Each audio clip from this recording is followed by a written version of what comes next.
We're just gonna remove this piece right here, which there's a screw on this part right over there, and there's once we remove this one, there's gonna be another bolt right here.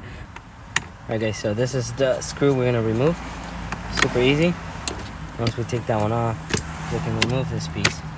Just put it aside, and there's this other bolt right here. Remove that screw. Easy. Pull this piece out gently, because they're tabs and then sometimes they break. So I like to put this thing right here so it doesn't get scratched or broken. Another thing to consider is this thing. Be careful with those clips, because once they get stuck right there, it's kind of hard to get them out, you know? Yep, there you go.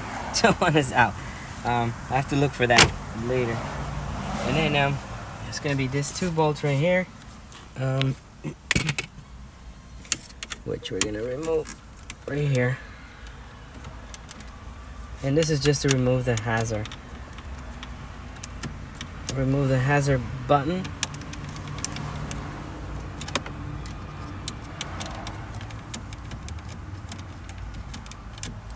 And same thing, everything just gets with the clips right there. You pull it out. Pull it out gently, because there's this connection right here. Just want to just disconnect this. Same thing, put it on the side so you don't lose it, you don't break it. And that's pretty much it as far as this. Then this right here, it's easier to pull it from this part right here. So if you press it with your thumb by pulling out. Right. Now, once you get this part out, just have to pull everything else. Pull it from the top. And that's pretty much it. Now we have a tons of cables right here. Also the vents, just put them on the side, because we're going to use them on the other one. And let me see. I have a ground wire somewhere here. This is the antenna. And usually what I like to do is I just like to unplug everything, because it makes it a lot easier. So once I have unplugged everything, I can just move the head units. Alright guys, so I believe probably the wires are exactly the same, but I'm just gonna go ahead and replace them with everything that I got here. This is the old what is it? The old GPS antenna. So I'm putting all the wires aside. This is what we got. This seems to be here. So this will be for my backup camera, I believe, and some more RCAs. This is the main one. So this is the power cable. So this is gonna be connected to the stock one. So this is where you're gonna get the power, you know. Now, if I'm not mistaken, this orange one is the one for the backup camera. We still have the ground right here, and there's the one right here for the amp. So if you guys like, I have an aftermarket amplifier, so this was gonna connect to my amplifier. Let me see what else is here. These are extra USBs. Usually don't use that. For the most part, I'm in Pandora or YouTube, so might not need that. This ones I will need it. Here's some more RCA. So there's these are gonna be for the backup camera. So this will connect right here on my backup. Which is still there too. Let me see. Let's compare them. See what's the difference between them. Seems like this one has more wires in it. That says rear, subwoofer, front out, front facing camera, I believe, rear facing camera. The connectors are different actually, so it might not work the same way. So I guess I'll have to change them anyway. It's a good thing I removed everything. Everything else looks basically the same. Here's the GPS antenna. Cool. Let's compare it to the one before. Looks like it's the same. The way it connects, a bit different, but very similar. It seems like this wire is a little bit thicker though on the newer one, but everything is the same. Here's the other mic too. Now, I told you guys before, you don't really need to use this microphone since the unit has a microphone built in the front, so you don't have to connect this. Alright, so I'm gonna go ahead and install everything else and I show you guys the process. Alright. Alright guys, so the first thing I like to do is do all the connections here and then grab the unit, so it's a lot easier, you know. So like I mentioned to you guys before, this one right here will be your power wire or your harness, your power harness. This one will plug in into the one in the car. Okay, now this orange one right here, this says back. That's your trigger for the reverse camera. If you guys have a backup camera, this is what's gonna trigger the backup camera to start every time. So normally what I do is like I just use some butt connectors and then get them all connected, you know. I'll see if maybe I just fast forward all of this for you guys, or maybe just explain to you really quick. So I'll use this butt connectors for some of you that don't know. So first of all, you peel the wire, you expose the wire, and then you put it inside of here. You peel this other side of the wire, and then you connect it. All right, now right over here on this one is where you want to put your camera in. So your camera in will be this one right here that says cam VIN. All right, so this is the one you're gonna plug in right here.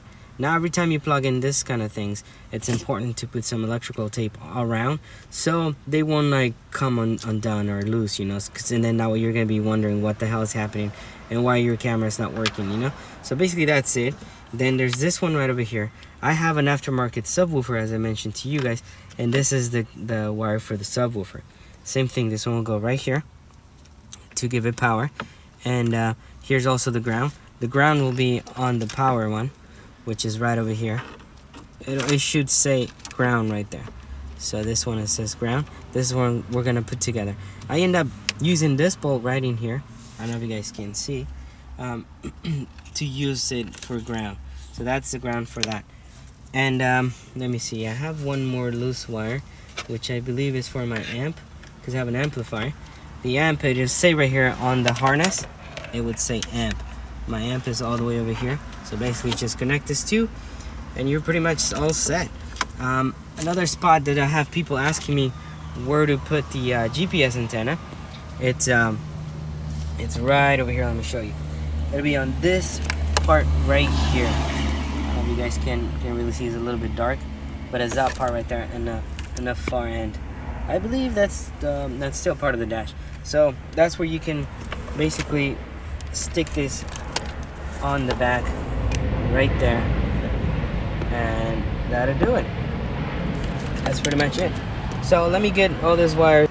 Alright guys, and as I mentioned to you, you have to transfer the vents like on my first video. So exactly the same thing.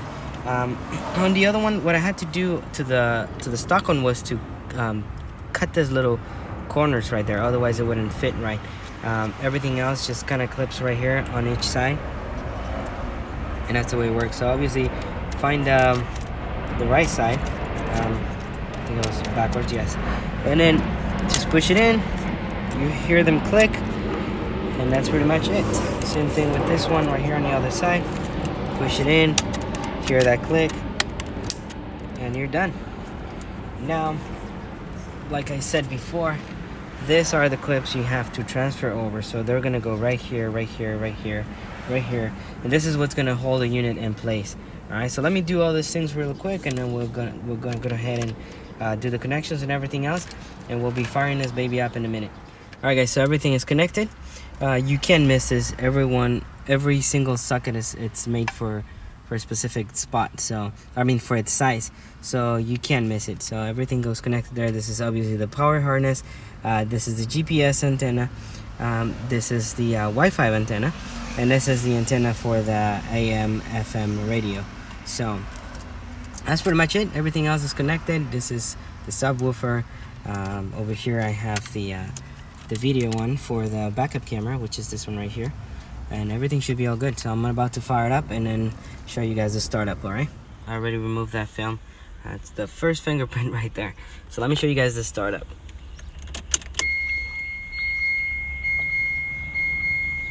Cool. Since I have previously turned it off, and then turn it on and turn it off, you didn't see the full startup, but we get the Mitsubishi logo in the front. Which is like, I guess if you wait more like, then you can set that up to a certain time, but I set up mine I think for 5 minutes. So if 5 minutes passed already, you the unit will like shut off completely. So when you start it back on again, you'll see the Mitsubishi logo in the middle, and then the normal loading, you know. This is like a screensaver, which I think is pretty cool too. the sound quality on this thing is simply amazing. The Bluetooth is also great. In comparison to the one I had before, which was the 6.0 version, the sound quality it's amazing. It's really nice. Even when I share my internet through my phone to the unit, it's perfect. The sound quality is simply amazing. Maybe I'll be doing another video to go over those things in more details. But as far as what they sent me, I'm gonna read off my iPad. This unit has a Rock chip RK3399PX6 hexa core chip with a 4 GB RAM and a 64 GB ROM. It's over 100,000 scores on N22 benchmark. One thing also that I really like from this, it's the DSP, which is the digital sound processor. That makes a huge difference when you want to adjust your sound and everything else. I mean, this whole thing is simply amazing. You guys will be surprised. Everything you can adjust right here, just so the quality and the sound will be amazing. Let me see what else. The let me see. It says IPS display screen. It's a wider viewing angle, anti-glare, low reflective. And then let me see. Gosh, now the ambulance passes by, right? And let me see. 2.5 touchscreen glass. I think is the depth. I don't know. It's a harder material and it's more sensitive to touch. Everything else is still the same. Setting up the buttons it's very simple too.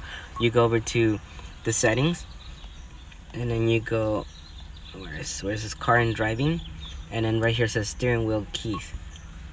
So basically I have mine already set up. So let's say if I want to add something else, let's say I want to put something for the mode button, so I would push mode and then it will prompt me to this screen. So then I could say, okay, mode will do something. Let's say mode will take me to home, so I can select home, and then you press OK, and then you have to make sure that you save the settings so it'll apply.